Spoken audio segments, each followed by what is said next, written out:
Breaking news tonight. Police desperately searching for a beautiful little 3-year-old Florida girl, Caylee, after her grandparents report her missing. Little Caylee now not seen for 8 long weeks. Last seen with her mother. So why didn't Mommy call police? Bombshell. Mom Casey Anthony set to walk out of jail within 72 hours from now. A California bail bondsman en route to Orlando to put up $50,000 bond. Tonight, he is with us live.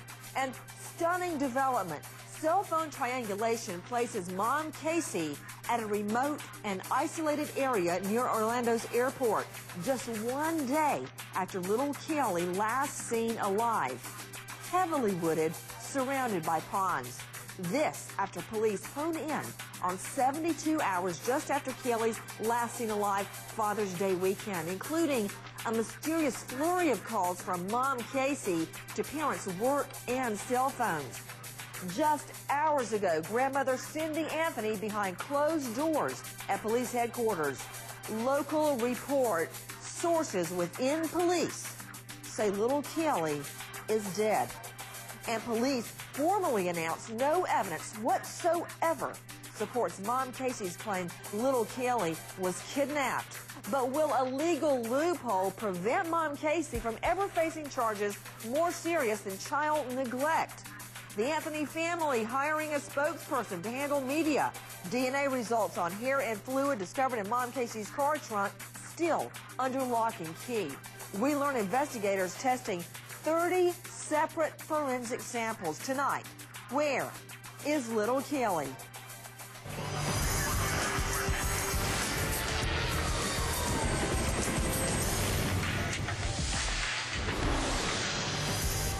Her mother, Casey, going home from jail on Monday. Local reports say a California-based bail bondsman is flying to Orlando to put up the $500,000 required for her release. The 30 days in jail hasn't worked. A person in jail is hard-pressed to get information from. However, you get them out to where they can talk and take a hot shower and get a good meal, and they become more pliable, more in discussing things that have happened. The report places Casey in a remote wooded area days after her daughter's disappearance. No one has seen 3-year-old Caylee Anthony since mid-June. They found a long period of time where the mother was at Orlando Airport, and they want to know, why did she spend so much time at Orlando Airport? Why did she make a significant number of calls there? Well, that could have been the time that she was burying a body or something. Caylee's grandmother had stuck with Casey's false story about Caylee's disappearance a week earlier until detectives confronted her with pictures of Caylee visiting with her great-grandfather on Father's Day, June 15th. I have not seen her since the 7th of June. Are you guys lying to investigators on purpose, misleading them? Good evening. I'm Nancy Grace. I want to thank you for being with us tonight. Police desperately searching for a beautiful 3-year-old Florida girl. Yeah.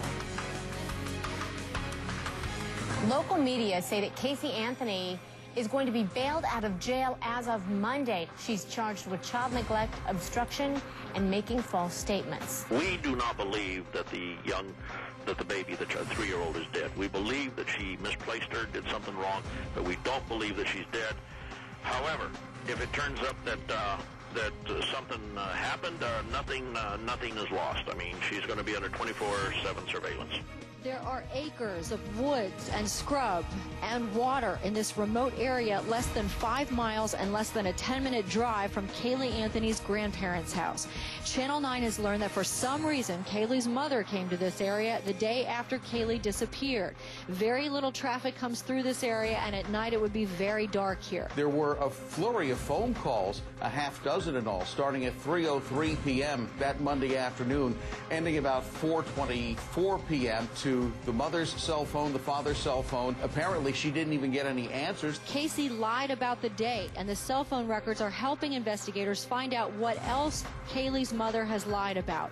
Well, how come everybody's saying you're lying?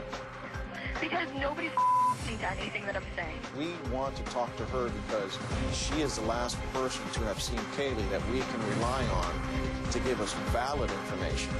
She hasn't done that to this point. They really think a warm shower and a little cable TV on the sofa will make Mom Casey tell the truth? Out to Nikki Pierce with WDBO. Nikki, what's the latest? Well, breaking news, Nancy. Huge developments today. As you've mentioned, Mom Casey could get out of jail as early as Sunday. A famous bounty hunter and his bail bondsman nephew are headed here from California to bail Casey out and set her free. Now, what can you tell me about the bond amount, Nikki? Now, we're hearing $500,000, but don't they only have to put up $50,000? They would have to put up $50,000 normally, yes, but since this gentleman's nephew is a bail bondsman, I don't think they're going to have to. Let's go straight out to the bounty hunter bailing out Casey Anthony, the mother of missing 3-year-old Caylee. Joining us tonight from Sacramento is Leonard Padilla. Mr. Padilla, thank you for being with us. Good afternoon. How are you? I'm fine. Who contacted you about this case, sir? The original contact came from a friend of mine in New York who suggested that there was something that could be done here, and I myself and my family have gotten involved in high-profile cases in the past, and sometimes it required bailing a person out of jail so they could talk to somebody other than law enforcement. Obviously, in this particular situation, he put me in contact with the attorney, and I discussed it with the attorney, and as long as there's no interference with his defense of the young lady or interference with the law enforcement, I said to my nephew, I said, look, if we get her out of jail, she's liable to be more pliable as far as talking to somebody. She sat in there for 30 days. It hasn't done law enforcement any good.